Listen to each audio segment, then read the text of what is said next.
Okay, now everyone can hear me.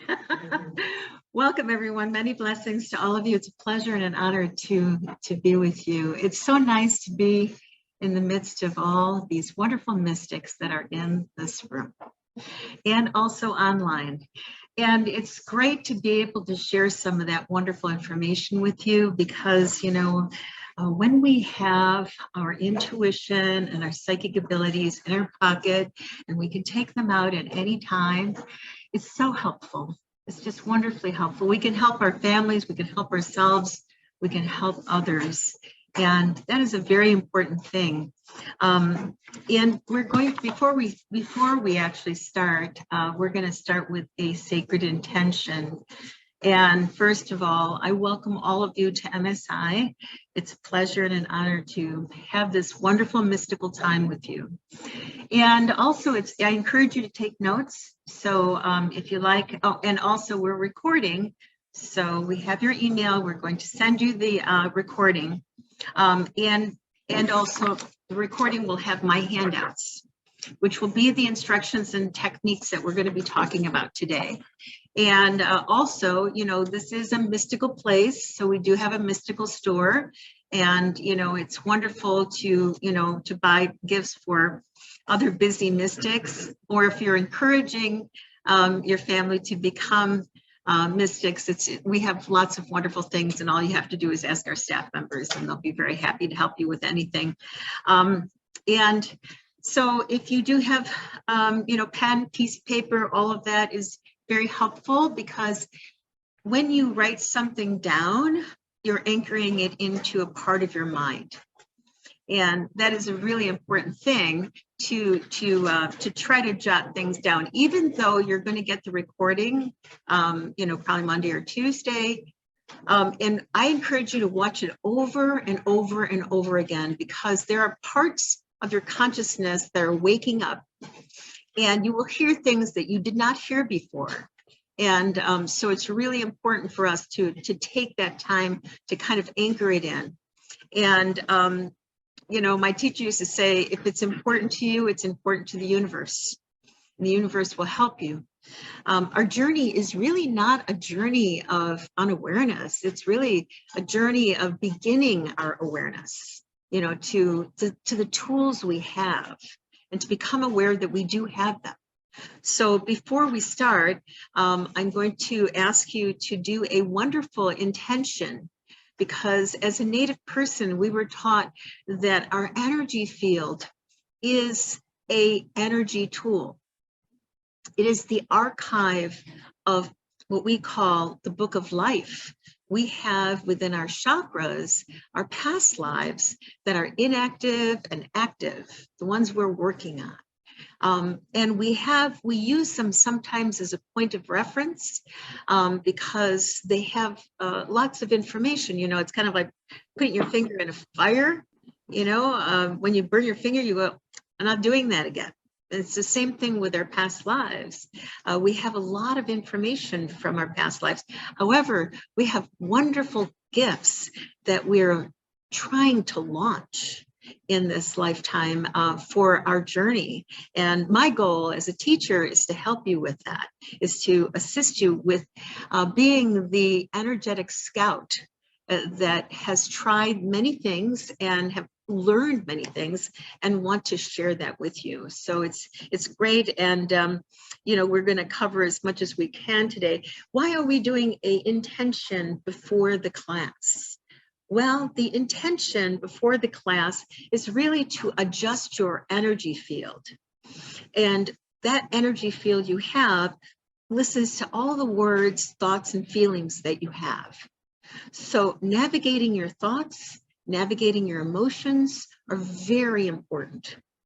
My mother said a long time ago that you don't have the luxury of having a really emotional negative thought, because it really blocks, the obstacles. And, we'll talk about the different components, what the Native people call encasements that are in the aura, but also the landscape of the mind. It is wonderful and vast, much more vast than the universe, and that's pretty vast.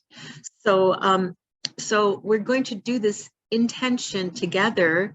And there is a powerful aspect of your chakras.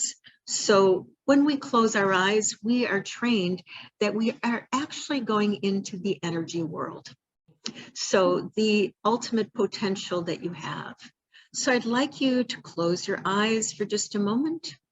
And I want you to have a private intention for this class. Well, I have a wonderful intention for the class as well. So I'm going to ask you to go to the center of your heart, and I want you to really invoke for a wonderful class filled with lots of information for you. So I'd like you to take a nice deep breath in through your nose, exhale through your mouth. Again, breathing in and exhale. And one more time, breathing in and exhale. Just relaxing the breath. Relaxing the breath relaxes the mind. Relaxing the mind relaxes the breath. And I'm going to go into the center of my heart and the top of my head. And I'm just going to invoke for this wonderful intention for ourselves, but I'd ask you to do a private one as well. Wankantanka, Oshimala, Ochetalo, Ochetalo.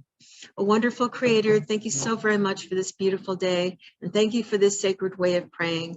Thank you for this wonderful journey we call life. We invoke for our higher self, our wisdom self, our virtuous guides, virtuous helpers, virtuous spirit helpers, our virtuous teachers in spirit, our holy medicine people, and all the wonderful beings who assist us in good and loving ways. We ask for the angels and helpers of intuition, angels and helpers of psychic abilities, and also the angels and helpers that provide us omens and signs outside of ourselves and inside of ourselves to come forward and share your beautiful wisdom and to assist us in our beautiful journey to create peace, prosperity, and harmony for ourselves and others. In full faith, with great love and respect, so be it now. So you can very gently open your eyes. So we adjusted our energy field so that we could hear a little bit more, feel a little bit more, get a sense of things more, but also to encourage what we call energetic resources. We have resources that when we come into the office, we have pens, pencils, staplers, we have water, we have a piece of paper, we have a whole bunch of resources when we go into the office. It's the same thing in the energy world. We have energetic resources, and many of your energetic resources are standing around going, I wish you would just ask me for help.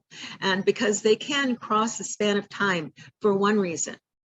And the reason they can cross the span of time and space to help us is for evolution, so that we can evolve. And it's important for us to evolve. So it's important for us to evolve because that's the only way that we can truly be happy. Happiness does not come first. Evolution and wisdom comes first. And then we are happy. So what I would like you to do is I want you, when you ask for your energetic resources, to assist you in anything. It doesn't matter. It could be small, it can be large, that you ask them to do so that you can evolve, so you can learn, so you can mature. And you can also, we're going to talk about the techniques. You can also ask for them to teach you why. You know, the techniques are very important and they really help. But asking why gives you what's called a spatial understanding, a peripheral understanding. And also it translates over to other places when you are asking about the why. You know, why is this person, not feeling well, or why is this person experiencing this, or, so. And we'll talk about the techniques on how to receive that information much more profoundly, which is very important for us. So the first thing is, and by the way, you're going to get this handout when you get your recording. So what is intuition? The dictionary defines it as the ability to understand something immediately without the need for conscious reasoning Intuition can also be the ability to acquire knowledge without recourse to conscious reasoning. Often it's referred to as a gut feeling. Intuition tends to arise holistically and quickly without awareness of the underlying mental process of the information. Intuition does have its value in complex decisions. You know, many of my students that are executives in corporations, they get all the data placed on their table, but it's their gut feeling that really is the defining factor. Either you feel it's right or you don't feel it's right. And, you know, we're going to talk about the first technique. And we're going to talk about that in a second. One of the things that's really important is what's called a point of reference factor. So the point of reference factor is that you have had intuitions that were correct in the past. So, and they are encased in your aura. Everything is encased in your aura. And the point of reference factor means that you can access that moment in time. And when you received a piece of information that was absolutely correct, and the thing that all mystics do is they check, where was my breath at that moment? Where were my thoughts at that moment? What was the quality of that feeling at that moment?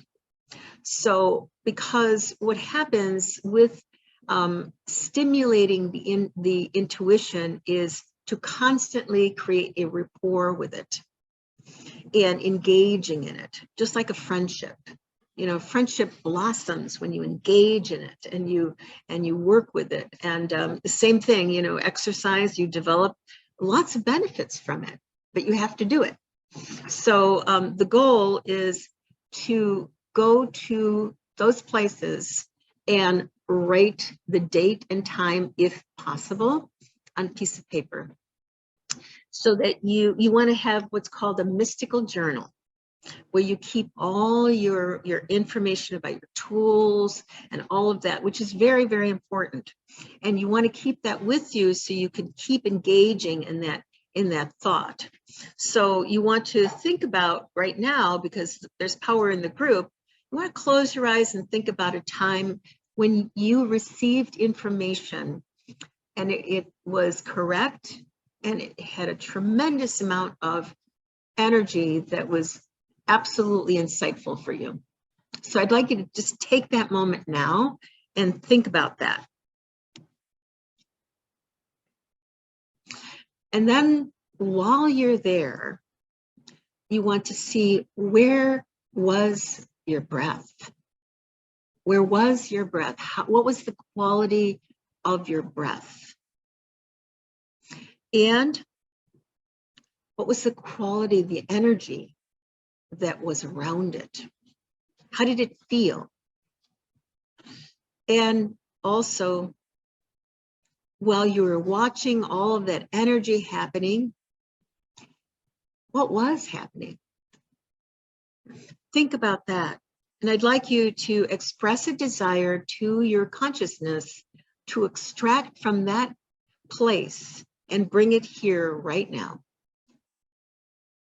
And remember that feeling, that thought, that sensation, the quality of the energy, and another component, gratitude.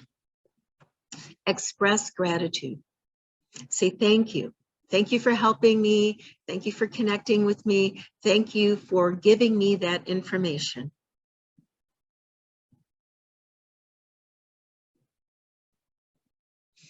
And you can then very gently open your eyes. So it's important for us to do the following. So I'm going to give you some information about how to, I'm going to talk about how the universe brings things to you, like a license plate number or a person that said something just at the right time for you. Those are called earth angels. They're conduits when the angels plop something in their head to say to you, you know, and a lot of other things. So it is important to do the following. Number one, you need to practice.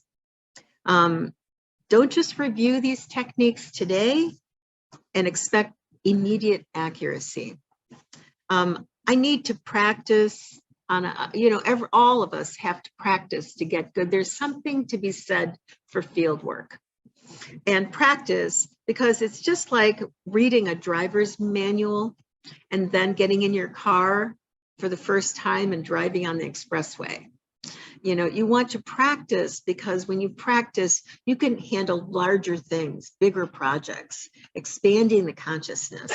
But the goal, of course, is to practice, because you need to practice on as much as you can.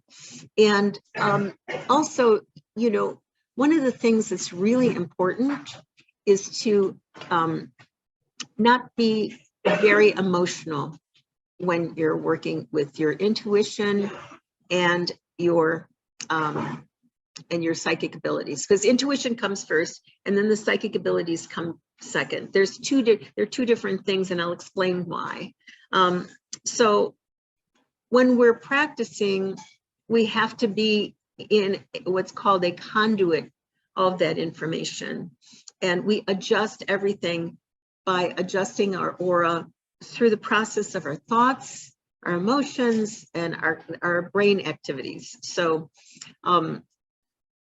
there is a particular rate that the brain works with when it's being creative, and there's a particular rate that the brain works with when it's in depression or constrictive thoughts. And you want to make sure that you are in that brain frequency, and we're going to talk about that after break. But by just invoking for it, you just invoke for that to be present. You have more power over your aura and your journey than you could possibly imagine. And I know that we come into this world to work things out from other lifetimes, that's for sure.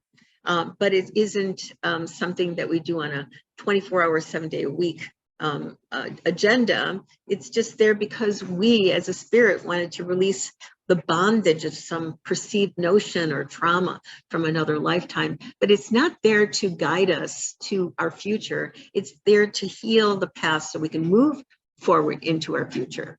So that is why it's important for us to, have, in the native tradition, we call it enlightened conversation with ourselves. Enlightened conversation means that we have ownership qualities to the actions that we do, that we take responsibility. We create everything in our journey, not all things, because there's past lives too, but most of the time we're creating a lot of it on our own. And so the goal, of course, is to really think about your thoughts and your emotions as medicine. And so you want to think about the thoughts and the emotions as a platform that creates landscapes of wisdom for you. You cannot have wisdom if you're constrictive in your thoughts. So I'll give you an example. My personal, example of this situation. So if I was to say that I don't have time to write that book, I have shut down a whole bunch of assistance from the universe.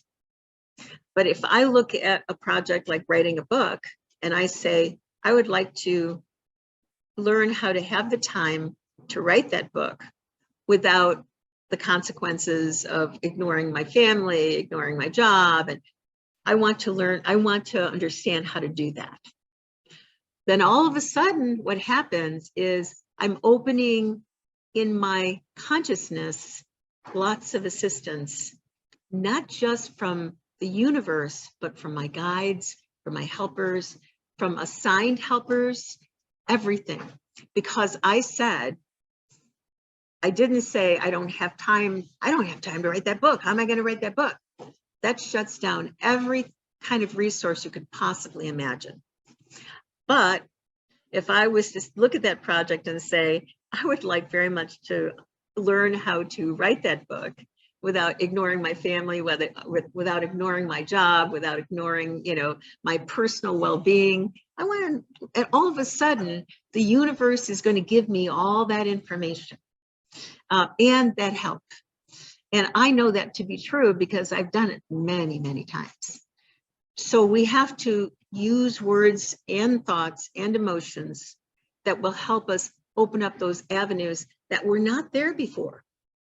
They were not there before.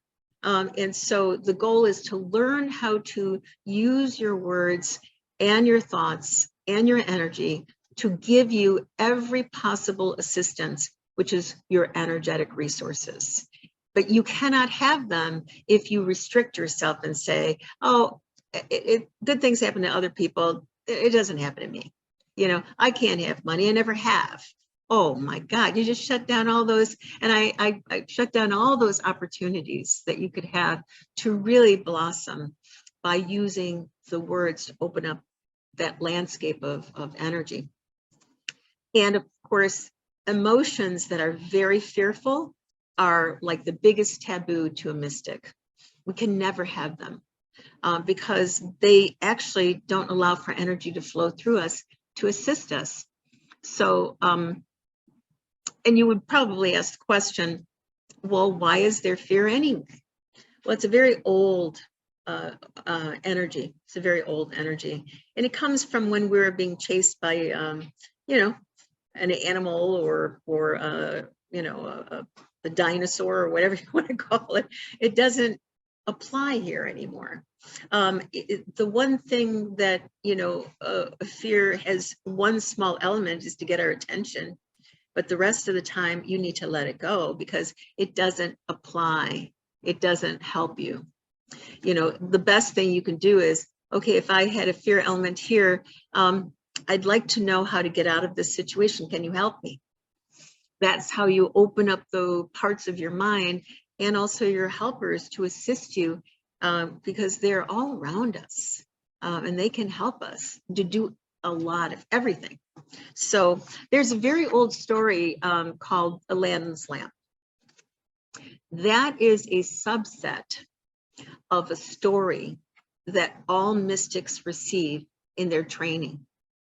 The mystics receive a training of that subset. It isn't about Aladdin. It's really about the magician who passed over and had the lamp.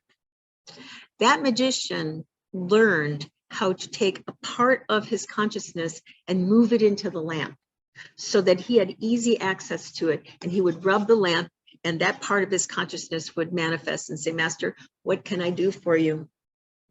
However, when he was passing, he didn't learn how to put it back. So it got stuck in the lamp. So he put a spell on that lamp and said, no magician can have access to this lamp. And he passed over, leaving that powerful aspect of his consciousness in that lamp. However, the magician who heard about that lamp knew there was a spell on it, and he could not have access to it. But a common layman was not part of that spell. So he found a thief to go into that cavern to steal the lamp. But like all thieves, they look at it and say, oh, this has value. I'm not going to give it to him. I'm going to see what this is. So he starts to clean it, and poof, this genie appears and says, Master, how can I help you? And he said, well, who are you? I'm the genie of the lamp. And what can you do? Anything. Well, why don't you turn off the rain? It's raining. And the genie pulls a symbol, which we're going to talk about. Symbols are very powerful. Pulls a symbol of a wrench out and puts it in the clouds and turns off the rain. So that part of the consciousness is very much a part of who you are. And I'm going to tell you something that I hope you can remember. Dogs have puppies. Cats have kittens. God has godlets. That's who you are. You have a lot of power. You're just not navigating it in a way that produces what you want, your outcome. So my job today is to first and foremost activate that intuition in your mind so that you can use it and use it properly, so you can grow and mature and learn.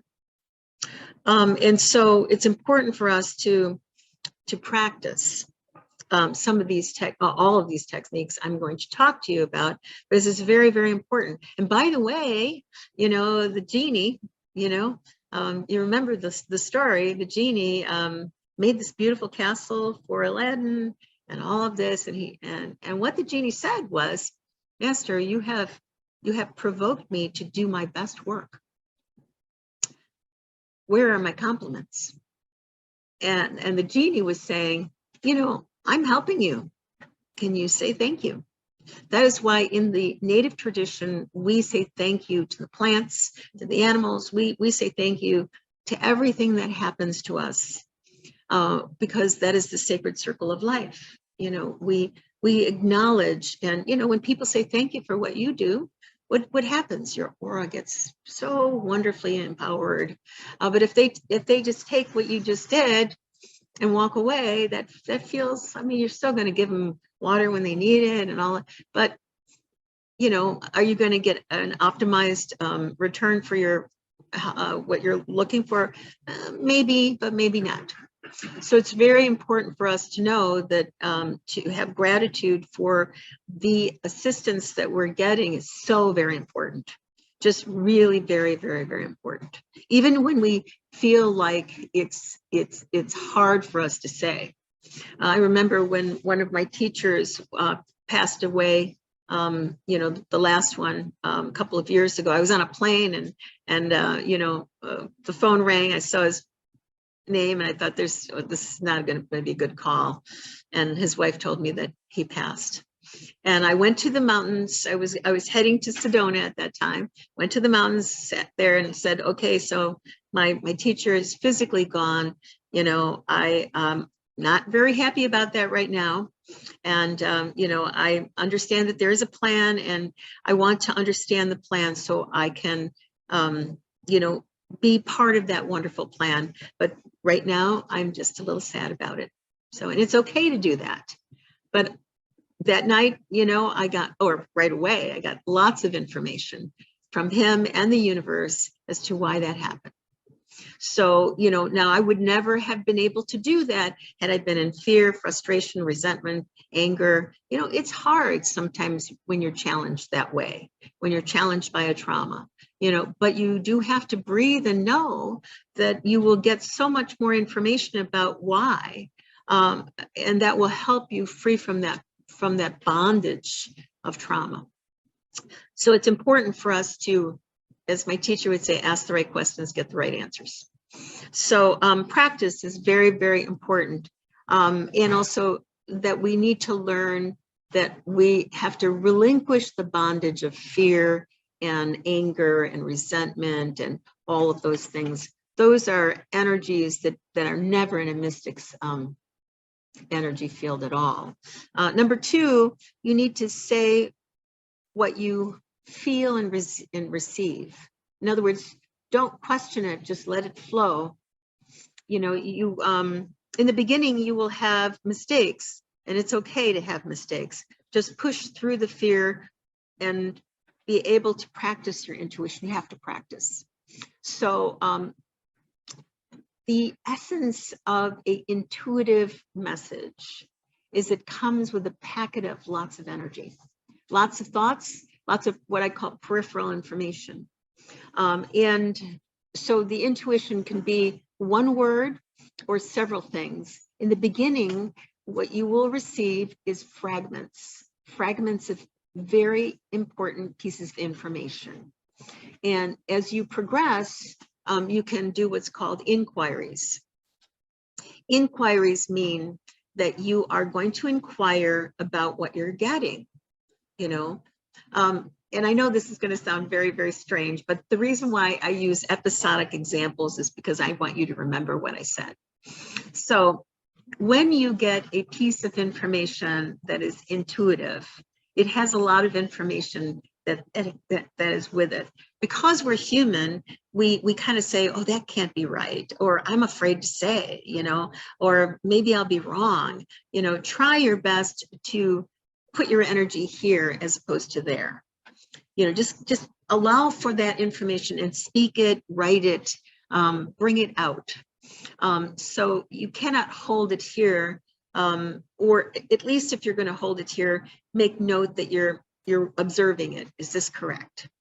Try your best not to put the energy like, oh, maybe I'm wrong, maybe I'm, this is crazy, it doesn't sound right. Don't listen to that part. Always focus here on the packet of information. And when you do, you get a whole bunch of more information that is coming with that packet of information. And it is symbolic. Now, if you can't do it right away, you need to dialogue with your higher self as to what all of that means. You can do it at that moment if you have time, or you can do it later. But the sooner you get that dialogue going, the better. Dialoguing with the system, which is your higher self, your guides, your helpers, and their approved helpers, your approved helpers. There are angels that help you, but there are inner plane helpers that help you. Your spirit helpers, your spirit guides, teachers from other segments of kingdoms.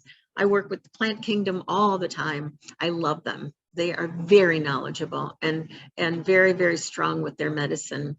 And they teach me a lot, because I dialogue with them. And I'll tell you a quick story. Around my birthday, I go to mountains in Arizona, and I climb the mountains to harvest for my family. I harvest a lot of plants because wild plants are different than domesticated plants. It's like a wolf and a dog. They're really strong because they come from the mountains and they're pulling from the elements and the medicine that's there.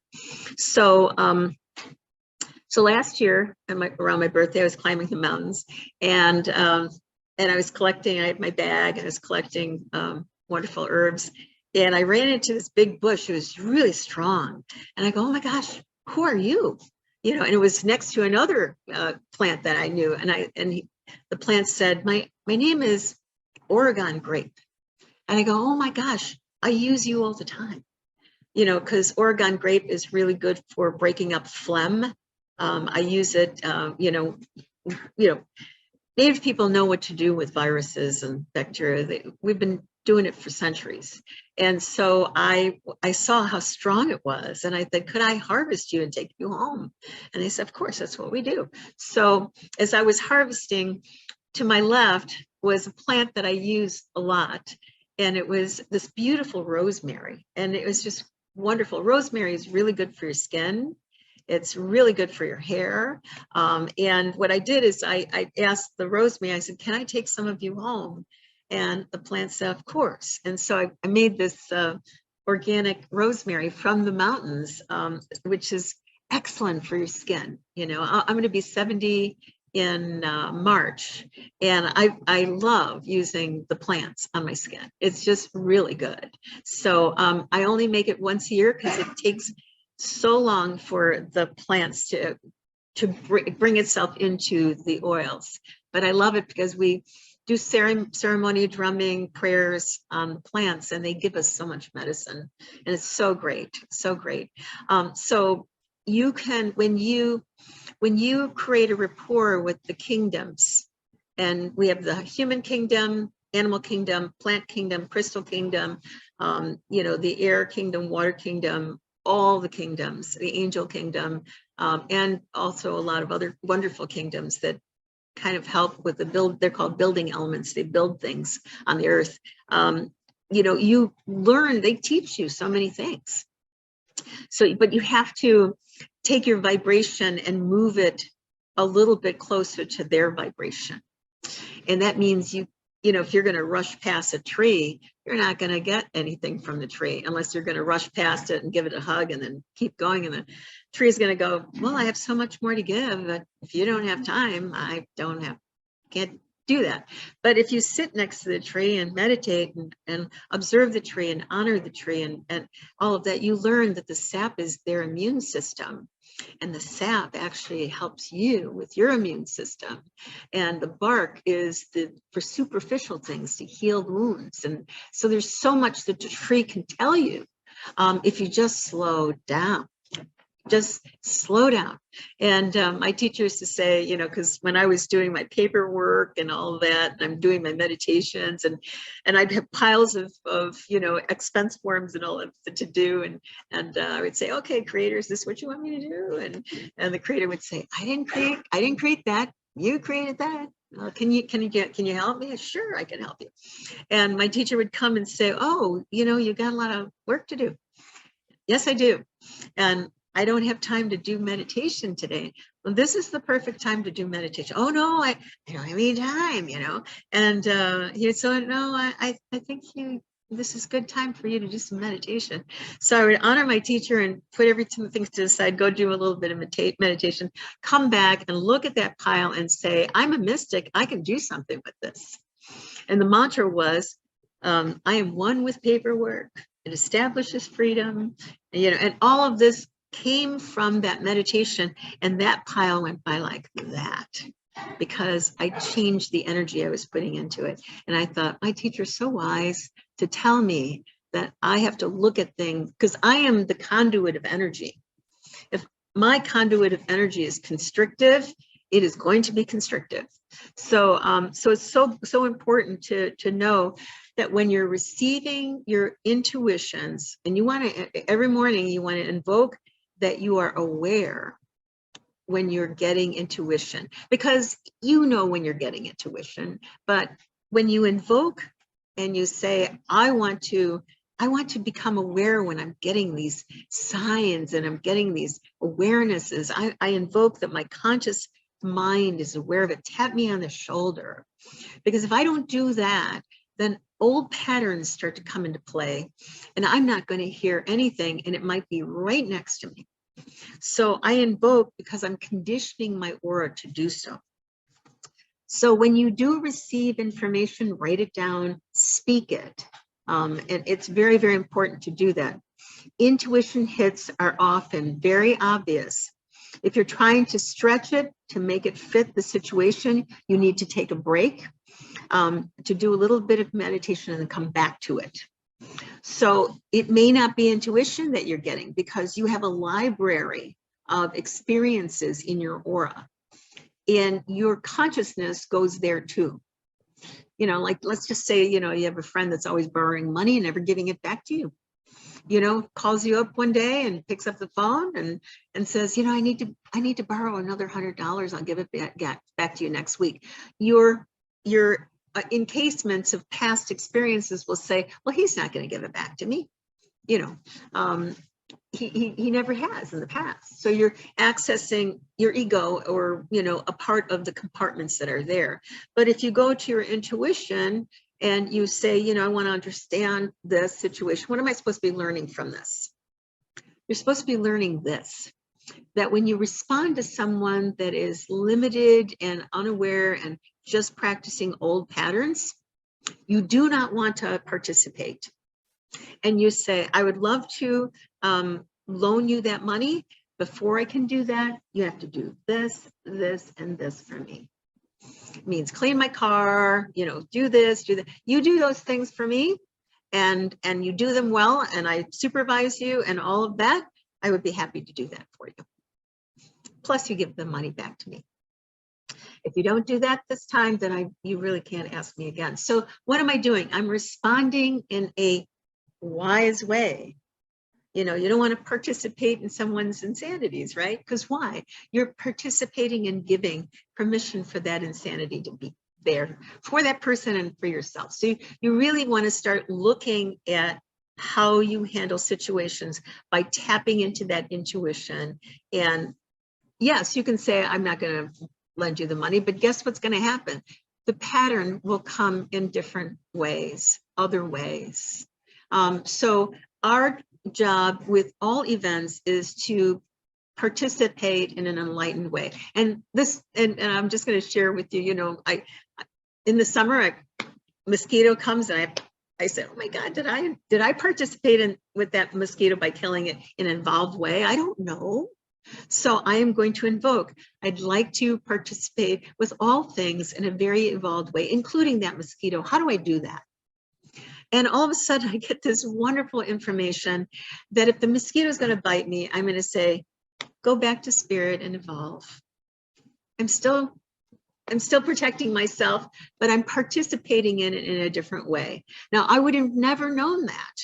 And I would have kept feeling guilty about killing the bug, you know?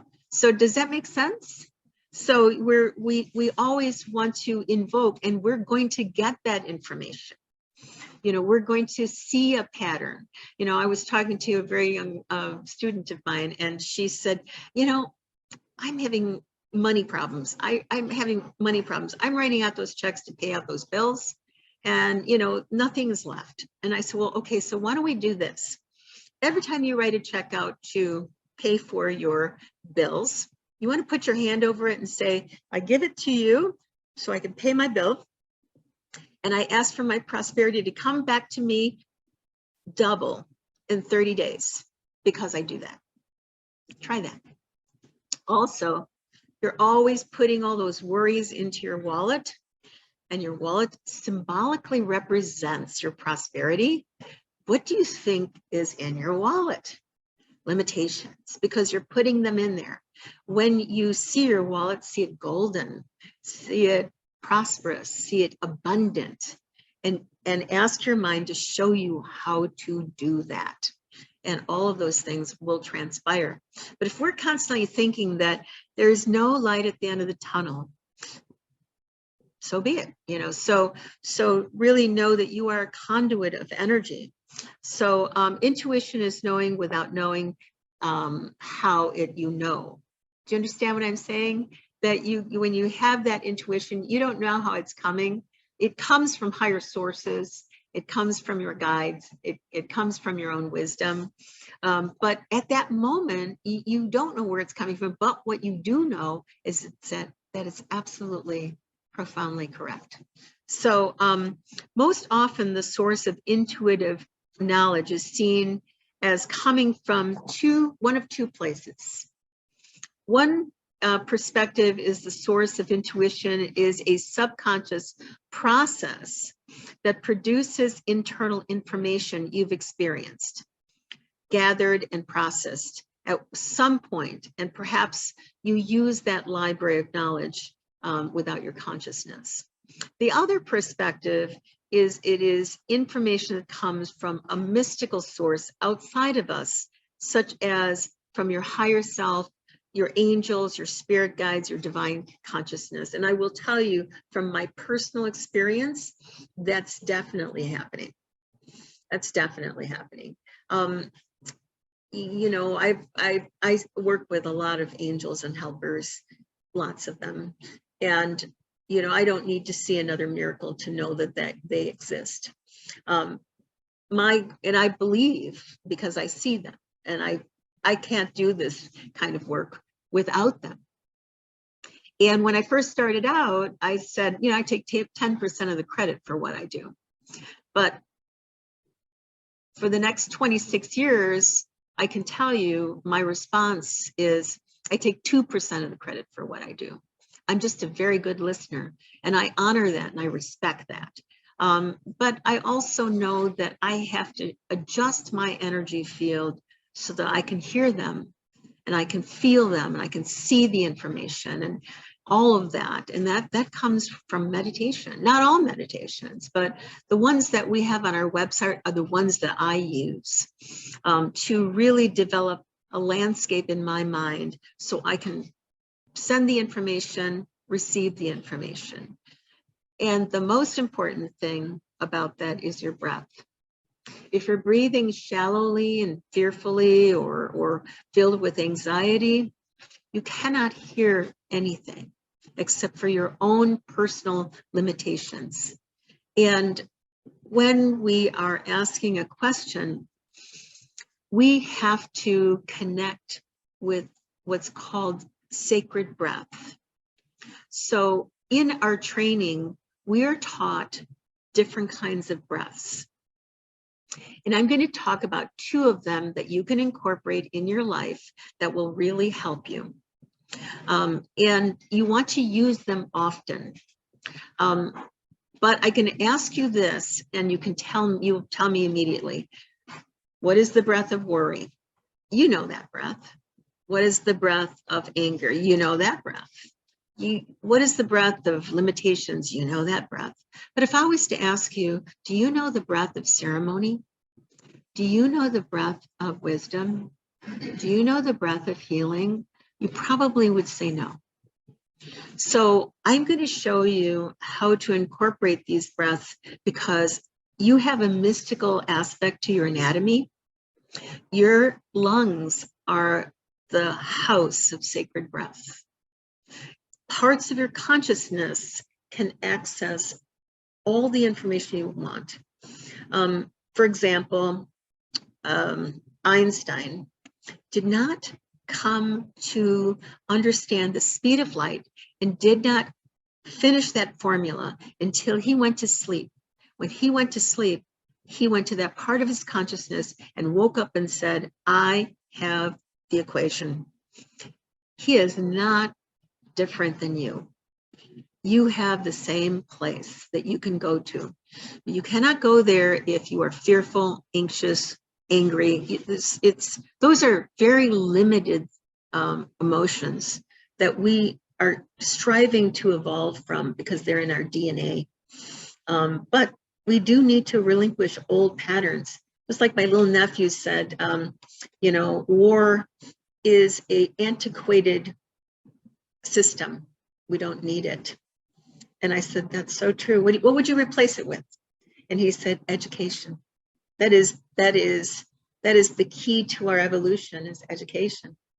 And I thought, out of the mouths of babes, it's so true that we're participating in old patterns a lot and we're not even aware of it. And they're holding us back and we have to stop doing that. We have to become aware.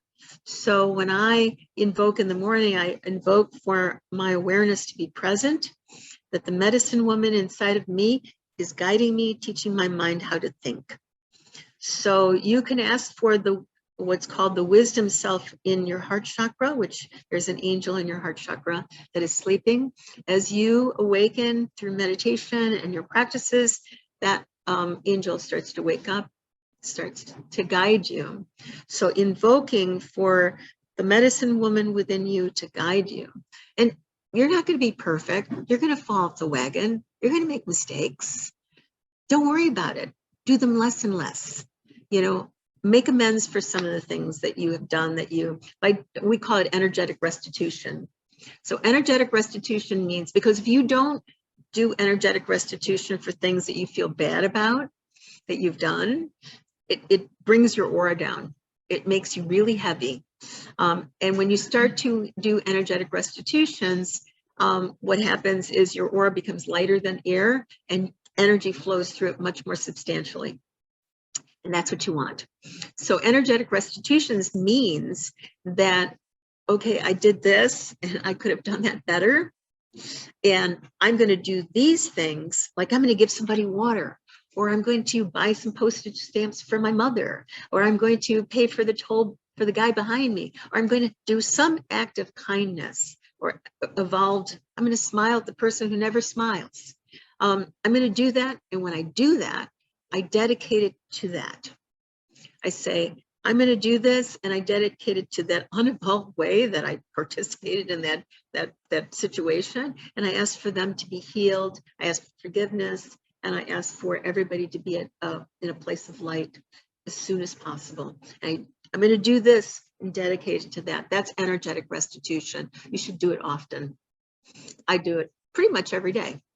Okay, I could have stopped that person. I could have said something there, instead I didn't, and so I gave it permission. I don't want to do that. So I don't do those things anymore, but I want to heal my past. I want my aura to be lighter. I want it to be better so I can be of service.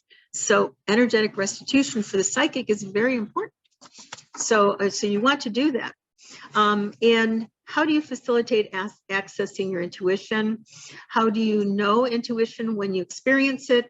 There are certain qualities to intuition and psychic abilities that let me start with that.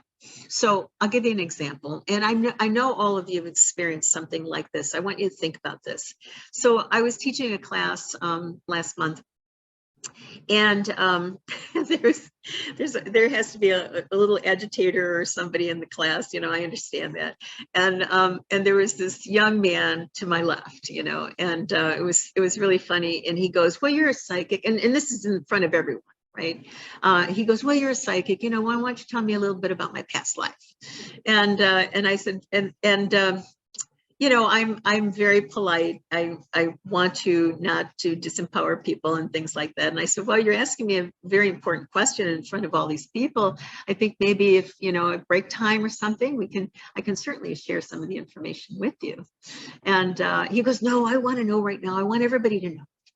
And I said, well, and I gave him 3 opportunities. In other words, I gave him 3 opportunities. And, because I did want to, be honorable, and when I looked at him, when I look at anyone, I see their past lives. I see everything in their aura, because that's my job, and so I said, well, do you know why you're taking this class? And he said, no, I don't know. If I knew, I would, would be asking. And I said, okay, well, you were a monk in a previous life, and that's why you're taking this class. And his eyes got really big and his mouth just dropped.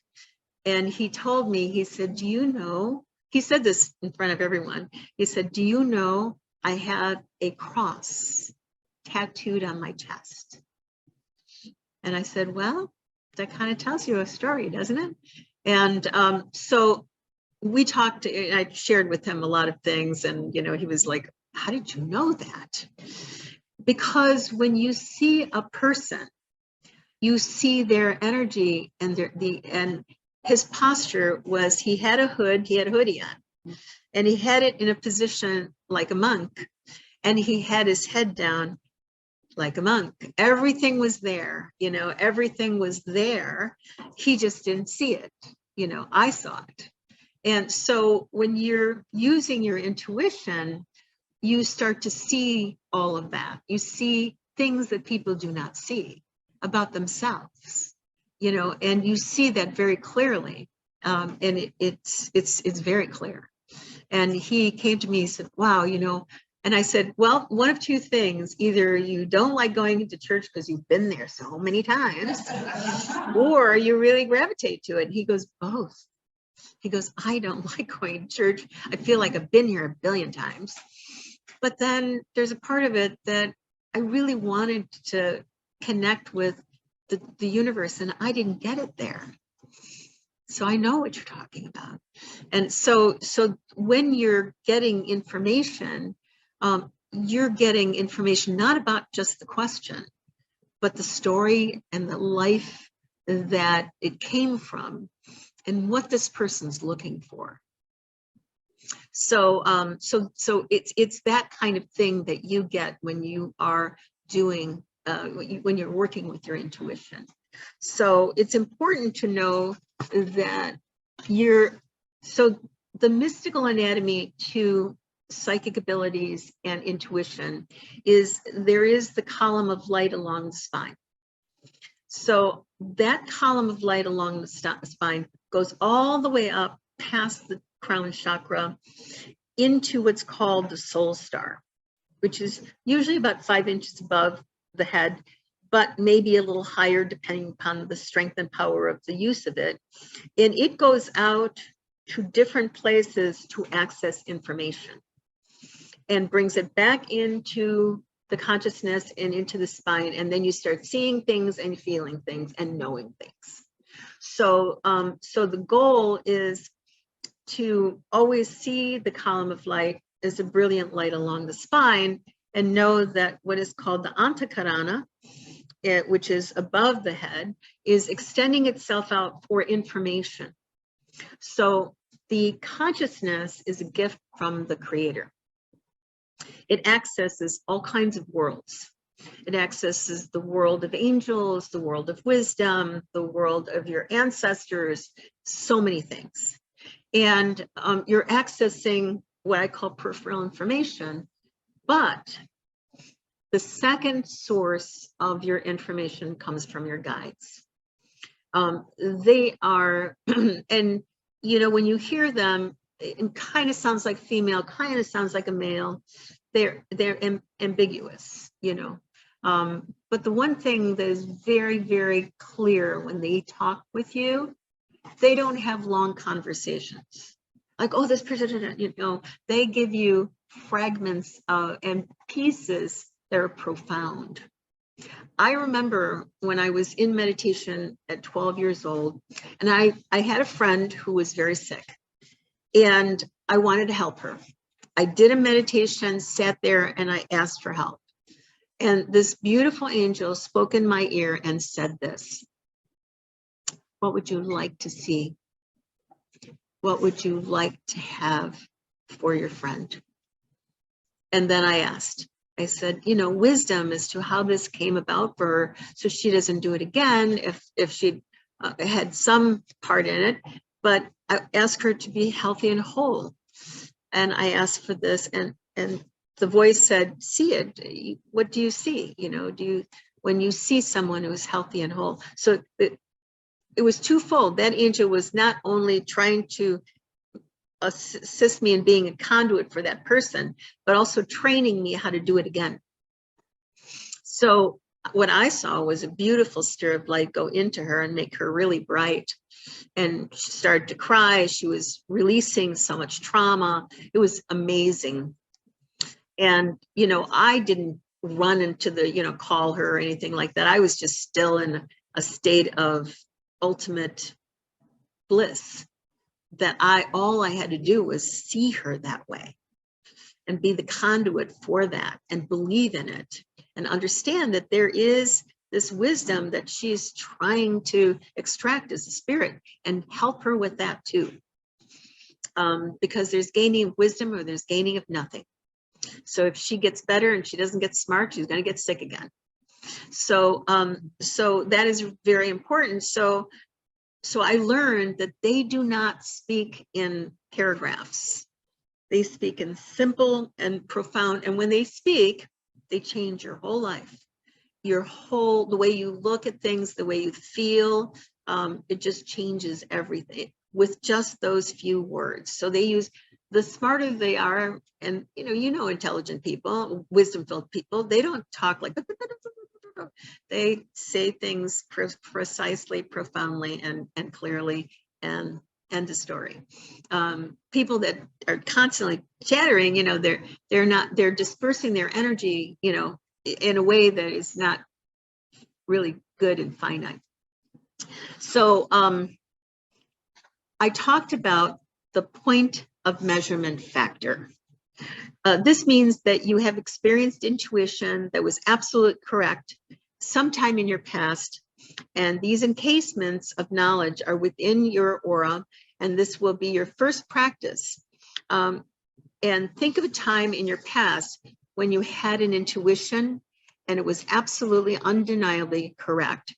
Go back to that time in your mind, check to see where your breath was, your thoughts, and the quality of the sensations that were experienced at that moment, and use it as a point of reference to stimulate your intuition now. So also as a point of reference, when people are asking you a question and you're getting the information, and you say to yourself, where's my breath? Where's my thoughts? Okay, is this correct that I'm getting this? If those things don't fall into categories, I may not be getting intuition. It may be coming from some other place. The second technique is be relaxed and be open. Be open to what you're receiving, because the information isn't coming from your thinking mind. It is not something that you may even expect. Being open to receive is an important quality. Whatever you receive is okay. When you are uptight or worried about what you're going to receive, or intuitive messages that are it makes it harder to recognize what is wise and what is important. So it's very important to be calm and to be relaxed and open. What does open mean? Open means that, the thoughts that, oh, I can't do this. This is really not, this is not me, things like that. You can't say those words because they really affect your aura. They affect the quality of, I am open means kind of like this. And I know this sounds very silly, but I'm trying to make it episodic so you can really make a reference to it. Let's just say you went to your friend's house, and this is the first time you went to your friend's house. She goes, oh, I bought a new house. I'm gonna have you come over, come on over. I want you to, so you come into her house and it's very nice. And she's got cheese and crackers and all of this stuff, but you have to go to the bathroom. So what do? Excuse me, can you tell me where the bathroom is? And she tells you. I want you to think about something. When you ask where's the bathroom, what are you thinking? Oh, is she going to tell me the right thing? Or is she going to send me somewhere terrible? Or, maybe she's going to make fun of me and she's not even going to tell me at all. I have to go to the bathroom. Are you thinking those things when you ask your friend, can you tell me where the bathroom is? So what kind of energy are you carrying when you're asking that question? You're fully expecting her to give you the answer, and you're just, and what are you doing? You're waiting for her answer. You're expecting her to give it to you, and she does give it to you. Do you understand what I'm saying? This is the energy that you use when you ask a question. You are going to get it because who you're asking is your friend, is not going to give you bad information. When you start having different kinds of thoughts that, maybe there's no bathroom in this house, maybe she's, maybe I shouldn't be asking, maybe I should just hold it for an hour, those are not the kind of questions that are going to give you any good results, right? The energy that you have when you say, excuse me, Carrie, can you tell me where your bathroom is? I'm fully expecting she's going to tell me. And of course, I'm going to go there. And that's the kind of energy. Think about that energy I just put into your mind. And make sure that that's the energy you use when you ask a question. And that will give you a lot of information because you'll say, thank you. But when you ask, what are you doing? You're asking, can you tell me where the bathroom is? What kind of energy is sitting in your mind? What kind of energy is, you've got your purse and you're going, can you tell me where the bathroom is? But you're going to get that information and you're expecting it. It's not a forced idea. Just go to that image I sent you and use that image when you're asking a question. It's a different kind of feeling. If you're going to ask a question, you're going to go, oh, I may be wrong, or, oh my God, those are things that are not productive, and you should never have those kind of thoughts. Just ask like I need to know where your bathroom is. Your guides are going to give you that. So that's the kind of information, that's the kind of energy I want you to use. Is that good? Okay. So let's talk about fragments and symbols, which is in the beginning, your intuition will give you. Intuitive information comes in symbols and representations of meanings. This is because the intuitive part of our mind speaks in symbols, not words. The symbols are uniquely your base of inner wisdom from many lifetimes. This because your mind doesn't just think of words, it also thinks in symbols. Like I was talking to this gentleman who was having a problem with his sciatica. And, when he said, oh my God, my sciatica, I'm in so much pain. All of a sudden I got these images of him sitting at the computer like this, arched over and really putting a lot of pressure in his L4, L5. That was the image. And I said, well, Did you ever get an MRI on your L4, L5? And by the way, you should be wearing a brace when you're sitting at the computer because you're not sitting properly when you're, and his eyes got really big and said, oh my God, yeah, I need to do that. So he got a little brace and that pushed in his L4, L5, and he goes, wow, that energy just started flowing up and down my spine. So when they say something or they ask you questions, all of a sudden you get images of how that person got there in the first place. And you know, if that person's open to it, you want to say it or write it down, but get it out so that you can anchor that and encourage that. So so the concepts, the expressions, the feelings, the states of mind, you want to build your you want to build your understanding on how your consciousness and your guides work with you. They're going to give you images. They're also going to give you thoughts and things of that nature. Now we're going to talk about signs outside of ourselves. So we get signs outside of ourselves all the time. Just as your intuition draws your attention to notice things in your environment as part of its message to you, your intuition can also point out signs outside of you as well. You may be thinking, how can your intuition make a sign outside of yourself, since the universe is connected to you and everything in the universe is one energy? The universe can bring signs that can be a message for you. Synchronicity is the second language of the universe. Symbols is the first language. Synchronicity is things that happen at the right time, at the right place, at the right situation to appear to you, not only to be a guidepost to point you in the right direction, but also they can be part of an intuitive message. An example is, you know, a long time ago, you know, I was in a part of Arizona. I was very young, and, you know, I was trying to get to a place where my grandfather took me many years ago. And, you know, I couldn't remember how to get there. I saw it and in my mind, but I couldn't remember how to get there. And I went into the internal aspect of who I was, and I asked, can you show me how to get there? Can you show me how to get to that place? And this beautiful eagle came and sat down and looked at me and then just took off. And I thought, he's going to show me where it, and I got in the car and I started driving, and I thought, oh, this is exactly where. And so I followed this beautiful eagle to that site, and that is an outside intervention. It happens all the time. And you want to pay attention to it. You know, 2 years ago, my husband and I went to Sedona, and you know, we were up in the mountains, and there was a huge raven. You know, ravens are huge in Sedona. They're about this big. They look like turkeys. And he was looking at my husband and, you know, kind of chewing on something. He was looking. My husband wasn't paying attention. And I tapped him on the shoulder and said, excuse me, this guy wants to talk to you, you know. And he's going, but it's a bird. I said, it's a raven. It's a raven. It's a big raven, and he's not going anywhere until you acknowledge him.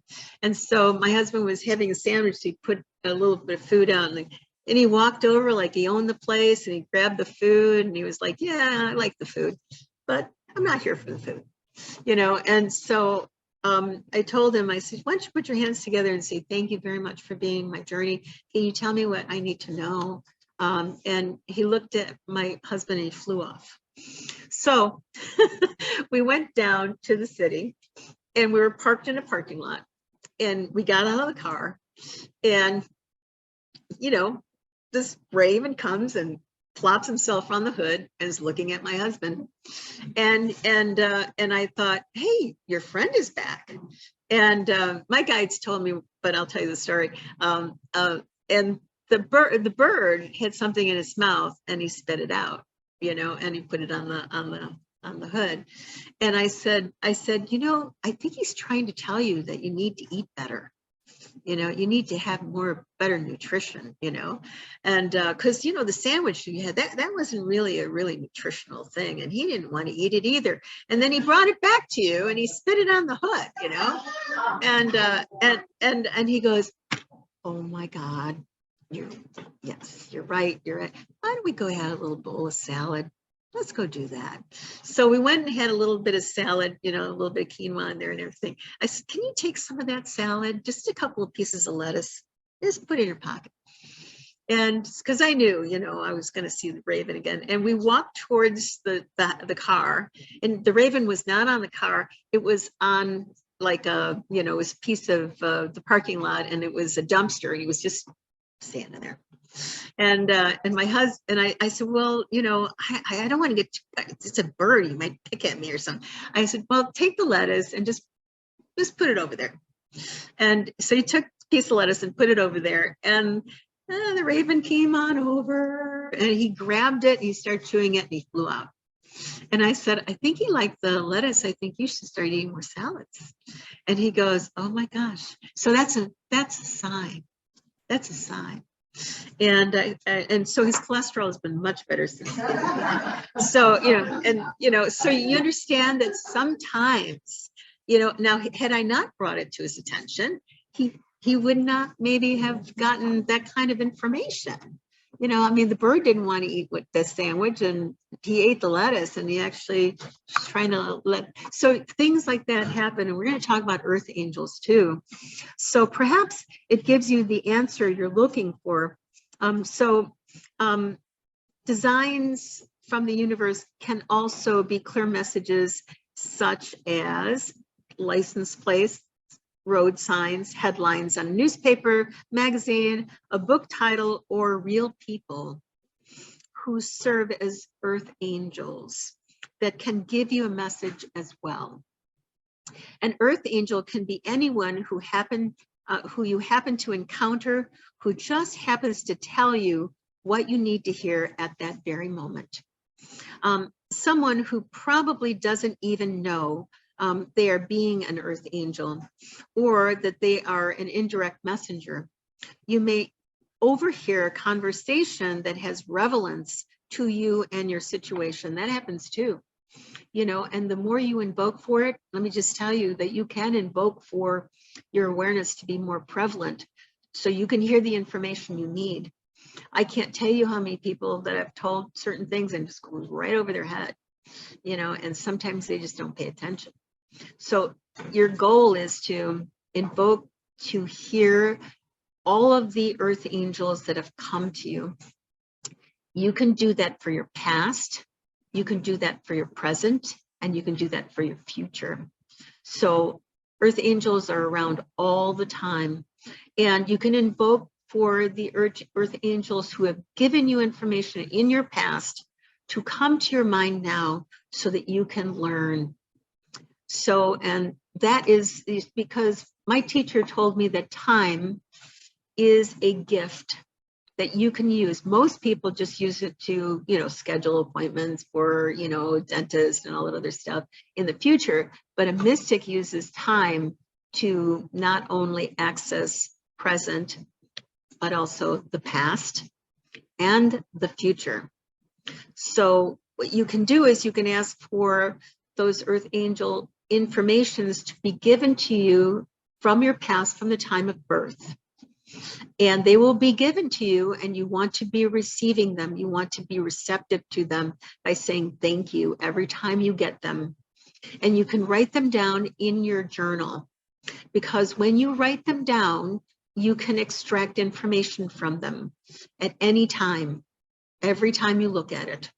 So I highly recommend that you ask for those earth angels that have given you information from the time of your birth in this lifetime to come forward and give them to you so you can acknowledge them and evolve. So perhaps it gives you the answer you're looking for. And earth angels may be a friend who tells you just what you need to hear at that moment. It's important to recognize that sometimes the sign is just a pointer to send you to the right place to get more information. And that happens all the time where, you know, maybe you're going to the hospital and they say, oh, you're fine, just go home and have an aspirin. And you know that that's not true. And then you sit there and you say, okay, oh, wait a minute, I have a friend who is a doctor. Let me call that person. Oh, I call him because I got that intuition. And that person says, I know exactly what's going on. Let me get you connected to a specialist. I know. And then on Monday, you go and you find out you have something that needs to be fixed. So your intuition will tell you, and you can ask your intuition to give you more guidance about things. Does that make sense? And maybe you're guided to read a book or an article, or go and talk to a particular person, or visit a place, or go to an event, or do an activity important for you to pay attention. That is important, yes, by being here. Yes, sometimes little trickles on the head, go see Billie's class. So things like that happen, right? And that's your guides to help you. So this is the next technique. The next technique is believing equals power. So it's very important. You know, I remember when I first started my healing practice, and this woman brought her friends, her neighbor's little girl, to see me. I'm not a medical doctor, and I don't profess to be one, but I can speak from an energetic perspective. And what I did, because I wanted to help this little girl, I mean, I knew there were some things that she needed medical professional to do, and I told her about that. But then I came front and center and invoked for that energy profoundly to flow through me. And I'm not wishy-washy. I want that energy to flow through me. If you're wishy-washy about it, you'll get wishy-washy effects, right? So if I'm wanting to help someone, I'm needing to be more front and center. So believing equals power. So you have to believe that you are a conduit of that power, and that opens the gate for it. When you believe that intuition exists and that everyone, including you, can access it, your intuition power increases. The energy booster of intuition is belief and trust. Your doubt about your intuitive abilities seep the energy, and in other words, dissipates the energy behind being successful at it. And you may find that doubting yourself it could be a difficult situation for you to let go of, but it's very important to do. Just know it takes place and experience your skills. The more you experience your intuition by working through it, improving your skills by practicing, the stronger your trust in it will happen. So belief equals power. When you believe that intuition exists, you know that power increases in you. The next tool is outside tools. Sometimes it can be beneficial to use what is called divination tools, because we get in our own way. You know, if we're looking, like someone many years ago, her daughter got on a pontoon boat and was in some area where they had a lot of swamps and everything, and there was a party, and she couldn't be found. They looked for her on the boat, she was gone, and they called me and they said, we need to find her, where is she? So that's a very stressful situation, because it's life and death. So I took the map out, I looked, I got a lot of information from the people, I got a lot of information from the situation, and I thought to myself, I'm getting in my own way. So I'm going to take my angel cards, and I'm just going to put them out, because what happens when you use a divination tool gets you back on track. And I'm going to explain that. Sometimes it can be very beneficial to use what is called divination tools. I found the dowsing programs that my teacher, Walt Woods, provided me truly helped me and my students become more clairvoyant. And by the way, they're on our website. You can take the training with them there. And I highly recommend that you take his training classes on the videos. You will really enjoy, learning more about dowsing in the way he teaches it. But also there are other tools such as angel cards, tarot cards, numerology. There's no magic in these tools. These tools help us to get out of our ego mind and into the state of mind where you can be more open to your intuition. This also helps stimulate your mind to come back into where you need to be to make that clairvoyant perspective, where and it guides your brain back into a place where, like, oh, this is a stressful situation. This is, I've got to be right. All of a sudden, I'm not participating in my wisdom. I'm being concerned, which there should be a part of concern. But when you're using angel cards just for a couple of moments, it brings you back on track as to where you need to be to answer the question. Which, by the way, they found her. I was able to do that, and I was very glad, but I told her, I said, you need to sit down and talk to your daughter. I'm sorry, she wasn't doing the right thing there. And that's all I'm going to tell you. And she, she was very happy. But, the bottom line is, when you're in a stressful situation with your intuition, you're getting in your own way.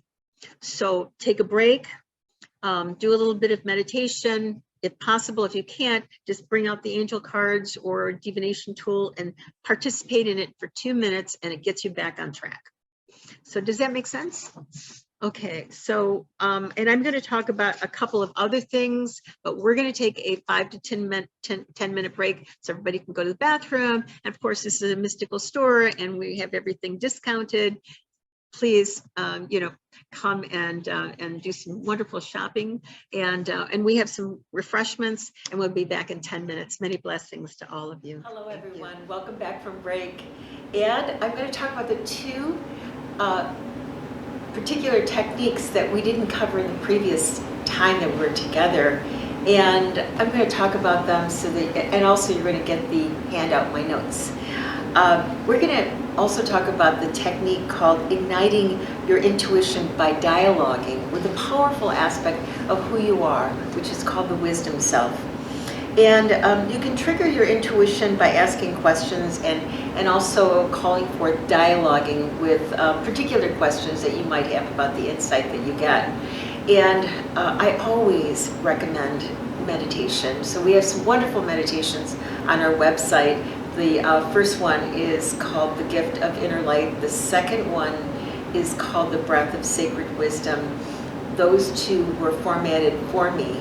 Well, all of the recordings on our website were things that my teachers taught me. But those two that I pointed out, The Gift of Inner Light and The Breath of Sacred Wisdom, are the two particular training aspects for the psychic development, to develop a landscape of energy in the mind for that. So dialoguing with the system means asking questions about what you receive. And it's always nice to be able to do meditation, focus on the breath, let it be connected to nature, and then listen, just allow for that listening to happen. So that is really good, and you can dialogue throughout the day also, because what happens is when we ask questions about things that we received throughout the day, we let it go, and then it just kind of floats back into our consciousness as a wonderful answer. So please remember that you can do that as well. And then asking for clarity. It's important to stimulate and filter knowledge and information.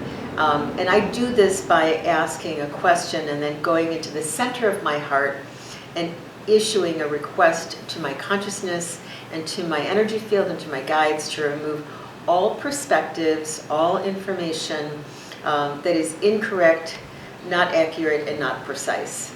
And I ask it to be removed from the information that I'm receiving and take it for healing in the energy world and fill me up with what is precise, correct, and accurate. And then I focus on my breath, connected to nature, and I just sit and listen, and then maybe I'll be writing things out, but definitely I will sink my breath into a place where it's more part of nature. And so those are the two things, because it's important to ask our higher self, our wisdom self, our guides, to clarify things so that we can gain knowledge and mature. And also, through all this, we are looking for not just wisdom and maturity, but happiness for ourselves, our wellness. So it's important to practice, as we said before, and all of the other techniques that I have given you. I want to wish you a wonderful holiday, and thank you so very much for being with me. It's a pleasure and an honor to know you and to walk this beautiful path with you. Also, please consider coming to our New Year's Day predictions, where I'll be talking about the exciting aspect of 2023, not just on a global level, but on a personal level. There are magical dates that I'll be talking about that we can utilize to really launch some things in our life. And also, you know, there are other, like there's the full moons and the quarter moons that are going to be really nice, and the new moons for us, you know, because I got my training on the school of moons, so I understand them very well and how to use them for 2023. So just really exciting and wonderful. That is on New Year's Day. It's online only, and I'm really looking forward to seeing you there too. If you have any questions, you could always email me. I will be happy to answer. And have a wonderful and magical day.